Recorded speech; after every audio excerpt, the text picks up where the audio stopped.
Hello and welcome to Law School. I am Srishti. In this class, we will discuss the various types of Muslim marriage. In the last class, I discussed the meaning, nature and essentials of Muslim marriage. और आज हम लोग discuss करेंगे 4 different kinds of Muslim marriage. First is valid marriage, second is void, third is irregular marriage and last is muta marriage which is only found in Shia school.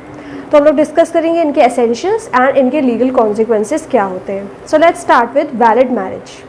हम लोग सबसे पहले देखेंगे वैलिड मैरिज क्या होती है, उसकी क्या एसेंशियल्स है. वैलिड मैरिज जिसको उर्दू में सही भी कहा जाता है, वैलिड मैरिज ऐसी मैरिज है in which all the essentials required for a valid marriage that is निकाह आर प्रेजेंट. जो एसेंशियल्स हम लोगों ने लास्ट क्लास में पढ़े थे मैरिज के होते हैं 4 एसेंशियल्स, वो एक मैरिज में अगर प्रेजेंट है then that marriage is called a valid marriage. क्या क्या एसेंशियल्स होते हैं? First is the parties are competent. Parties competent का मतलब है कि party should be the age of puberty, Muslim है और वो साउंड माइंड है. अगर पार्टीज एज ऑफ प्यूबर्टी नहीं भी है या फिर वो अनसाउंड माइंड है देन ऑल्सो मैरिज हो सकती है प्रोवाइडेड उनके गार्जियन ने कंसेंट दी हो. सेकेंड एसेंशियल है फ्री कंसेंट. दोनों पार्टी की तरफ से या उनके गार्जियन की तरफ से कंसेंट जो होनी चाहिए वो फ्री होनी चाहिए. फ्री मतलब it should not be caused by coercion, undue influence, fraud, misrepresentation etcetera. Third essential है फॉर्मेलिटीज. फॉर्मेलिटीज़ जो होती है requisite for valid marriage should be fulfilled. क्या क्या होना चाहिए? ऑफर होना चाहिए, एक्सेप्टेंस होना चाहिए. ये ऑफर और एक्सेप्टेंस सेम मीटिंग में होना चाहिए, मीन्स एक ही साइमल्टेनियस होना चाहिए. और लास्ट है विटनेसेस की प्रेजेंस.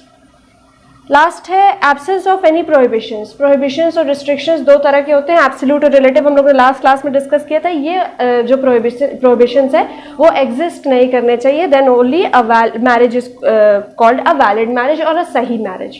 अब हम लोग देखेंगे लीगल इंसिडेंट्स या फिर legal consequences of valid marriage. Valid marriage ऐसी मैरिज होती है विच इज़ नॉट वॉइड और which is not irregular. Valid marriage में सारे essentials which are required to constitute a marriage are fulfilled. अब अगर वैलिड मैरिज हो जाती है तो उसके क्या लीगल कॉन्सिक्वेंसेज होते हैं? First is the consummation between the parties become legal. Second, children जो पैदा हो जाते हैं उस कंज्यूमेशन से वो लेजिटिमेट चिल्ड्रन कहलाएंगे. Third is wife is entitled to dower and maintenance. Valid marriage में वाइफ को डावर मिलना ज़रूरी है और she is also entitled to maintenance. Fourth is wife on the dissolution of marriage. अगर वैलिड मैरिज के बाद मैरिज डिसॉल्व हो जाती है हस्बैंड की डेथ से या फिर अगर डिसॉल्व से डिवोर्स दे देता है हस्बैंड तो डिसॉल्व हो जाती है marriage, then the wife is required to observe इद्दत. And fifth is mutual rights of inheritance are established. Valid marriage होने के बाद म्यूचुअल राइट्स ऑफ इनहेरिटेंस के जो प्रिंसिपल्स हैं हस्बैंड और वाइफ में अप्लाई हो जाएंगे.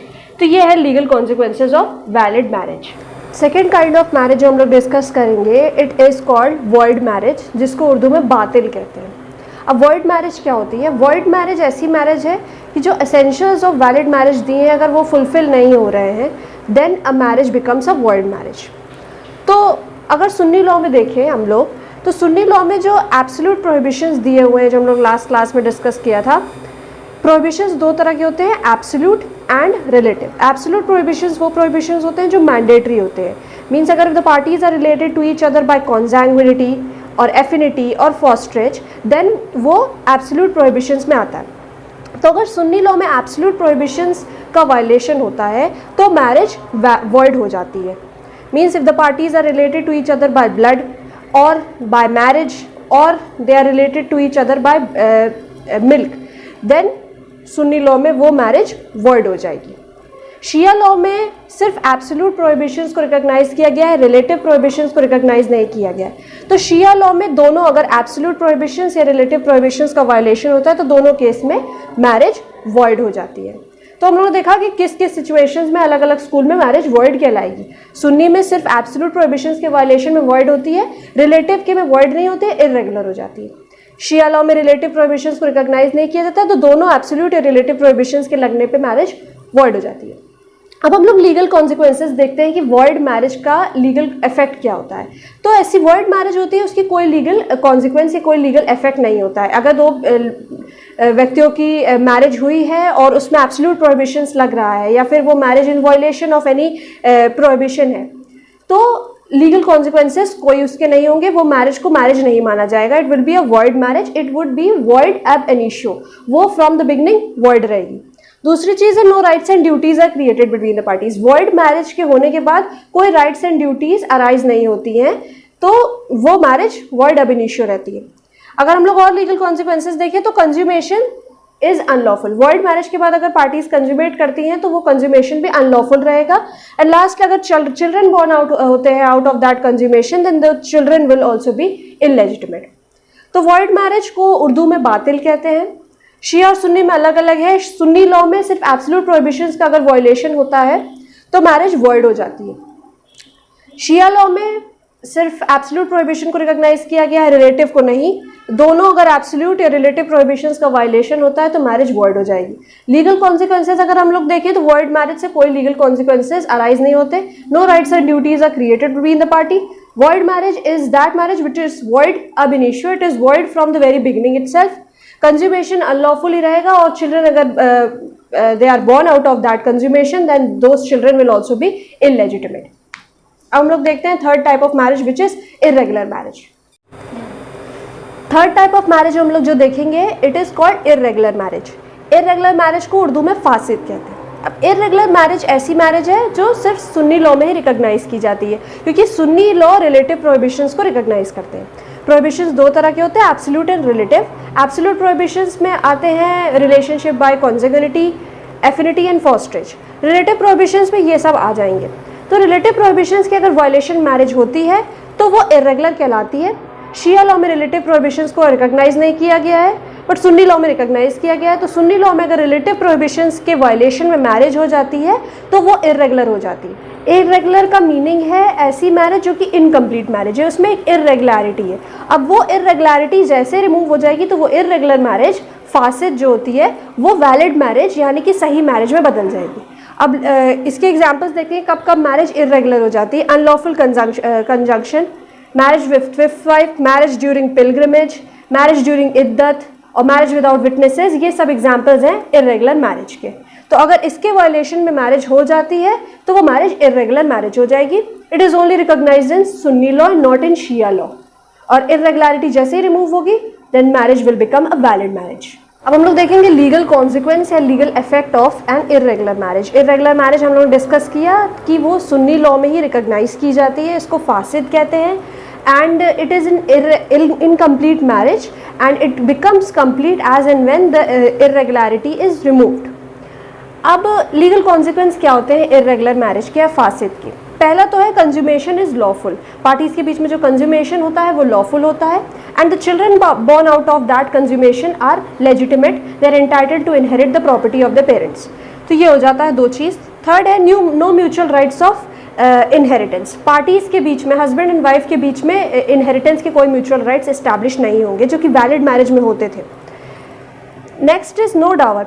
अगर मैरिज कंज्यूमेट नहीं हुई है तो wife is not entitled to any dower. But अगर मैरिज कंज्यूमेट हो चुकी है पार्टीज के बीच में तो wife is entitled to specified और proper dower whichever is less. तो मैरिज कंज्यूमेट होने या ना होने पे डावर मिलेगी या ना मिलेगी, it depends on it. Last है कि नो इद्दत if marriage is not consummated. Parties के बीच में मैरिज कंज्यूमेट नहीं हुई है तो wife is not required to observe इद्दत। बट अगर कंज्यूमेशन हुआ है then on the dissolution of marriage wife is required to observe इद्दत for a period of 3 months। तो एक बार फिर से हम लोग डिस्कस करते हैं कि इर्रेगुलर मैरिज के लीगल कॉन्सिक्वेंसेज क्या होंगे। First is consummation is lawful. Second, children born out of that consummation are legitimate and they are entitled to inherit the property. Third है बिटवीन द पार्टीज कोई mutual rights of inheritance establish नहीं होंगे, husband and wife के कोई inheritance establish नहीं होगा। अगर marriage consummate नहीं हुई है तो वाइफ को डावर नहीं मिलेगी, बट अगर मैरिज कंज्यूमेट हो चुकी है तो wife is entitled to only specified और proper dower whichever is less, जो इसमें से कम होगा वो मिलेगा। फिर अगर मैरिज कंज्यूमेट नहीं हुई तो wife is not required to observe इद्दत। अगर कंज्यूमेशन नहीं हुआ है तो इद्दत ऑब्जर्व करने की वाइफ को जरूरत नहीं है on dissolution of marriage, but अगर कंज्यूमेशन हो चुका है तो 3 month का इद्दत ऑब्जर्व करा जाएगा वाइफ के द्वारा। लास्ट मैरिज जो आज हम लोग डिस्कस कर रहे हैं, अभी तक हम लोग देखा वैलिड मैरिज क्या होती है, इर्रेगुलर और वॉइड मैरिज देखा। लास्ट है मुता मैरिज। मुता marriage is a kind of a temporary marriage and the sole object or purpose behind this marriage is either pleasure or for procreation of children. अब मुता marriage जो है it is recognised only in the Ithna Ashariya Shia school. वाली marriage सिर्फ शिया के sect के एक particular school में ही recognise की गई है, it is not recognised in Sunni law. तो ये टेम्प्रेरी मैरिज होती है for a specified period of time, और ये जो पीरियड है it is specified at the time of marriage itself, और जैसे ही ये पीरियड एक्सपायर हो जाता है तो marriage it dissolves automatically. Second इसमें इंपॉर्टेंट है कि the dower should also be specified at the time of marriage. जब मैरिज हो रही है तो डावर स्पेसिफाई कर देना चाहिए कि हस्बैंड कितना डावर वाइफ को देगा, एंड अगर ये डावर स्पेसिफाई नहीं की गई है तो the marriage will become void. तो मुता मैरिज ऐसी मैरिज है which is recognised only in Shia law. Secondly it is a temporary marriage and the sole object behind this marriage is either pleasure or procreation of children।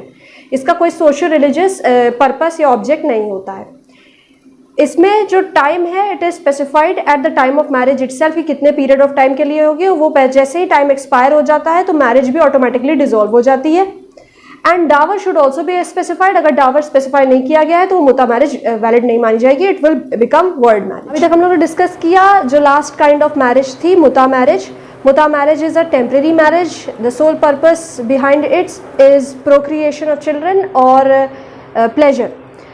तो मुता marriage जो है सिर्फ शिया school में रिकॉग्नाइज की जाती है। हम लोग इसके लीगल कॉन्सिक्वेंसेज देखते हैं। पहला है कि mutual rights of inheritance is not establish between the parties. दूसरा है कि no limit as to the number of wifes, इसमें वाइफ्स की कोई लिमिट नहीं है, चाहे जितनी वाइफ्स हो सकती हैं एक आदमी की मुता मैरिज से।